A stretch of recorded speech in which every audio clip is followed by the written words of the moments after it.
ত্রয়োদশ জাতীয় সংসদ নির্বাচনকে কেন্দ্র করে বিএনপির প্রাথমিক প্রার্থী তালিকা দুদফায় প্রকাশ করা হয়েছে। কিছু আসনে যুগপৎ আন্দোলনের সঙ্গীদের ছেড়ে দিয়েছে দলটি, আবার সম্প্রতি কিছু আসনে নিজ দলের প্রার্থীও বদল করা হয়েছে। ঢাকা ১৭ আসনটিতে বিএনপির পক্ষ থেকে এতদিন কাউকে মনোনয়ন দেয়া হয়নি। আসনটি ফাঁকা রাখা হয়েছিল।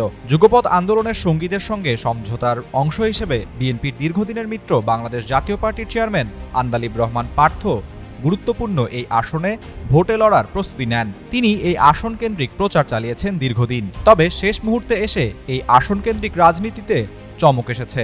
ঢাকা ১৭ আসনে ভোট করছেন না পার্থ। বিষয়টি নিশ্চিত করেন পার্থ নিজেই।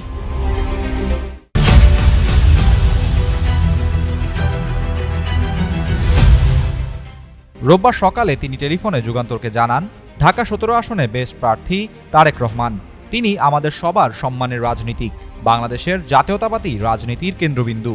দীর্ঘদিন নির্বাসনে থেকে তিনি গণতান্ত্রিক আন্দোলনের নেতৃত্ব দিয়েছেন। তার নেতৃত্বে আমরা যুগপৎ আন্দোলনে ছিলাম। আমি তারেক ভাইয়ের সম্মানে ঢাকা ১৭ আসন থেকে মনোনয়ন ফর্ম সংগ্রহ করিনি। আমাদের সবার উচিত তারেক ভাইকে এই আসনে সমর্থন দেয়া। কোন আসন থেকে ভোট করবেন এমন প্রশ্নের জবাবে পার্থ বলেন, আমার তো আগের আসন আছেই, যেখান থেকে এর আগে আমি এমপি হয়েছি। আমি ভোলা ১ আসন থেকে মনোনয়ন সাবমিট করে দিয়েছি।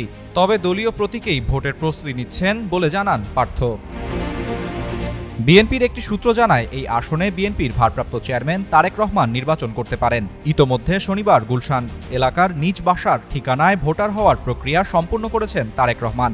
এরপর থেকে তার এই আসনে নির্বাচন করার আলোচনা আরও জোরালো হয়। সেই ধারাবাহিকতায় ঢাকা ১৭ সংসদীয় আসন থেকে ত্রয়োদশ জাতীয় সংসদ নির্বাচনের লক্ষ্যে রোববার বেলা ১১টায় তারেক রহমানের মনোনয়ন ফর্ম সংগ্রহ করেছেন বিএনপির চেয়ারপারসনের একান্ত সচিব ABM আব্দুস সাত্তার।